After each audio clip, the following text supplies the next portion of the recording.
Góðan daginn, ég er Gunnar Örn Brasson heiti ég og ég ákvað að gera svona hálfgerða skýrslu eða ritgerð rafmagnskennd í legum. Þetta vandamál er búin að auka svolítið. Þetta er aðeins í mótor sem er hraðast fyrir tíðnibreytum. Og þessi rafmagnskennd er kölluð electrical erosion á einslu. Og er rauninni ekki til neitt íslenskt heiti þannig að segja þessu. En electrical erosion er hálfgerð rafmagnstæring. Og þessi tæring myndast vegna tíðnibreytisins. Hann er byrjað að koma nefnilega púlsa í staðinn fyrir stanslaus sínusbylgjurnar. Byrjað að púlsa inn. Og það er spenna búin að myndast í öxlu sem leiðir til í leguna. Og byrjar að myndast ljósbogi. Út af þessum ljósboga þá byrjar skemmdin hægt og bítandi að myndast. Eins og segja, fyrsta stigið á skemmdinni er þessi ljósbogaskemmd og hún er vegna, út af spennunurni frá öxlunum. Og frá því byrjar fyrsta skrifa skemmti sem heitir mikrokreiting. Og þá myndast pínu litla doppur á legubanan og leguhjólinn og keflinn. En þú sér þetta ekki með berumöfla. Og með því, einnig líka electrical pitting, það myndast bara í mótorum DC-mótorum. En frá út af þessu mikrokreiting, þá myndast þessi skemmd. Sem er aðalskemmdin og er búin að glíma í mörgum virkjunum til dæmis. Og það er vegna þess að keflin eru stanslaust að fara yfir þessa litla holur sem þú sérð ekki og bara streit hann alveg það mikil á banan og byrja að koma rifflað mynstur inn í legubanan. Og í sjálfu sér þessi skemmd ekki vegna rafmagnsins, heldur er bara hjá stanslaust að fara yfir mikrokreiting og þá myndast þessi skemmd. Og með tímanum ef þessi skemmd, þetta fer ekki framhjá þessi skemmdir, þá byrjar titringur myndast, hiti byrjar að aukast og einnig bara mikið hávæði. Og hérna þá er bara smurfeitið í legunni, bara algjörlega búin að missa alla smurhefni. Það er vegna þess að þetta er ekki búin að skipt, það er búin að láta ganga á þessari skemmd og hún er búin alveg handónýtt.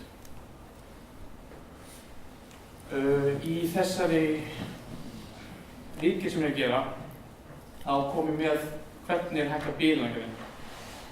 Ein leiðin er sú að nota hlustunarpípu, en þá er skemmdin nú þegar orðin og legan er orðið ónýtt út af electrical erosion.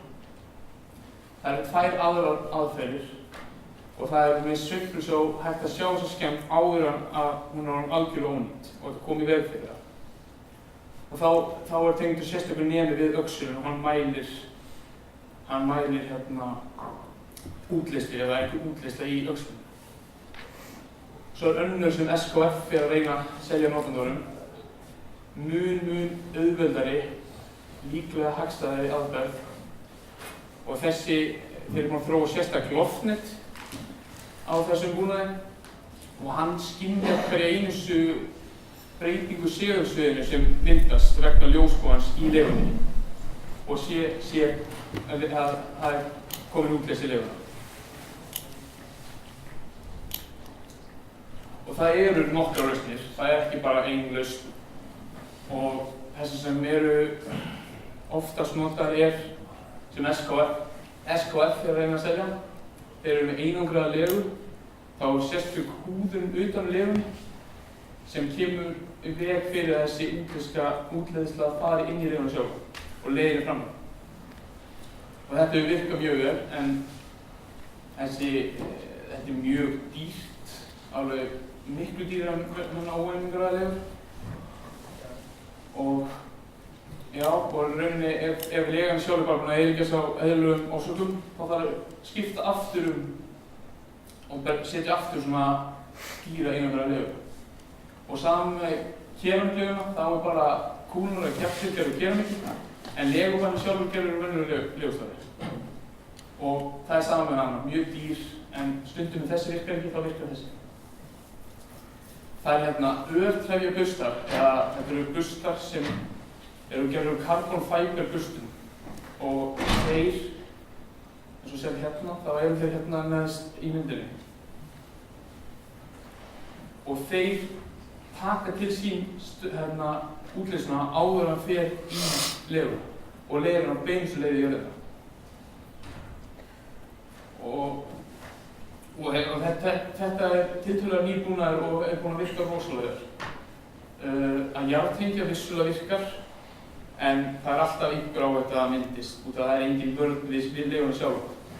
En þegar það var jarðtengja þá þarf að gera mjög gleiða leið, bara með lítið viðnám og bara beinustu leið. Og já, það er vantarlega hjálplega fyrir. Einangra sæti ein skemmtilega aðferð, hún eiginlega aldrei notað ein og sér. En þá einangra sæti í efruleginni og þetta held ég út af sparnaði til að koma veg fyrir að þurfa að borga hvert eins skipti í nýja dýra legu eins og þess að maður þær. Og það eru bara með einangra sæti sem óeinangra legu. En eins og ég segi, þetta einangra sæti aldrei notað ef eitt og sér og það þeir sem í Bandaríkjunum, þeir komu verkstæði í Kansas, komu þessa lausn, Vertical Motor Solution. Þá eru þeir þeir með þessi einangra sæti í efrulegunni og carbon fiber hringina niðri. Og þeir eru búin að koma algjörlega í veg fyrir þessa skemm myndast og hefur virkað rosalega vel. Og sem mér myndi finnst gaman að sjá þessi lausn virkar vissulega rosalega vel, en að bæta þessi kapalsíum. Þetta er búnaður sem gerður úr nanokristallæn, þetta segulmagnandi efni og sett utan yfir bara kapalana sjálfa, helst eins nálægt tíðnibrautum og mögulegt er. Og þeir eru að minnka segulmögn, eða hátíðni segulmögn sem myndast í sjálfum köplunum sem geta komið orsök af útleyslu.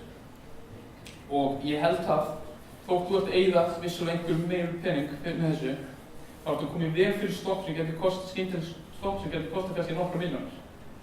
Þótt þú ætti þetta kannski ekki verið að spara endilega einhverja hundruð. Já, einhverja spurningar? Já. Hvernig dætti þetta í huguna? Já, það var einn góður maður sem kom fyrir ábyrningu.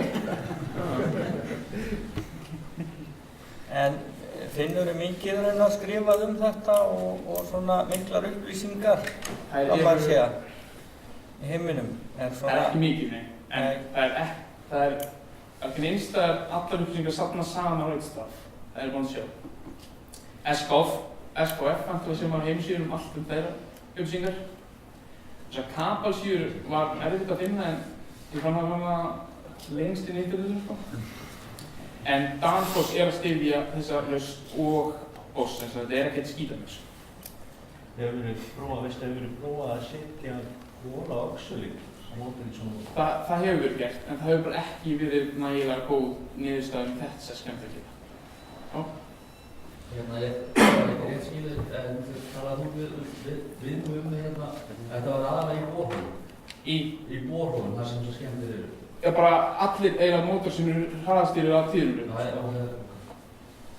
Það er kapalsíðan, þetta nota hana með Motor Vertical Solution. Nei, þetta er bara ein lausn. Þeir komu með dæmi sem til í hérna og þá eru það vindmyllur, 30 megawattar vindmyllur. Og þar var svona rafmagnsútleyslar sem eiginlega er lega og vissulega þessi lega mjög dýr. Og þeir komu bara þessar kapalsíður. Þá sáu þeir minnkun á útleiðslum með sveiflusjá alltaf 75%. Þess vegna þetta virkar mjög. Þú talar að þetta sé bara í mótor sem tíðnibrautir á. Þú varst að tala virkjanir á það, ekki rétt? Jú, þetta er náttúrulega mjög mikið á rafmagnsmótornum þar. Já, en já, ok. Þetta er bara allir mótor sem hraðast. Þetta verður ekki verið, ég var að misskipta það, ég var að meina í rafmagnsmótornum í virkjunum. Já. Ég held að þegar við fórum inn á skoðun fyrir stikknum, þá var einn að tala leguskemmd í Ravala og allt sem hann sagði og hann vissi í rauninni ekkert hvernig þetta væri, það hljómaði eins og þessi skemmd sem getur mjög vel verið. Það var nokkra tíma að vinna. Það getur tekið frá þótt að mótorinn sjálfur sé bara glænýr og nýsettur upp, þá getur þetta myndsettur einhvers nokkra vikur eða mánuði og enda líftíma legunar bara mun fyrr heldur á þessi. Það gerði þetta í Norðurorku, þú skoðaði það eitthvað? Jú, ég fór og kíkti það og ég hefði að það að desibelmæla að koma svo hátíðnihljóð sem þrátt fyrir skipti en það ein kostur við kapelsínu það að þeir draga úr hátíðnihljóði. Það gæti verið ein góð lausn viðbót fyrir þá en já, það var mikill meira hátíðnihljóð en ein mótor.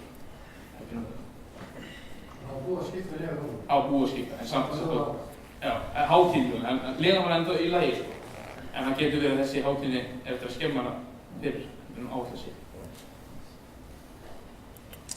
Og allt sem, já, þessi ritgerð bara fyrir ef einhver lendir í vesinu um þetta, þá hægt að finna nánast allar upplýsingar, allar sem til í dag, lausnir og bílunargreiningu og hvað nákvæmlega þetta sé.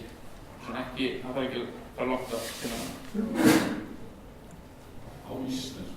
Á íslensku, grjótvært. Takk fyrir.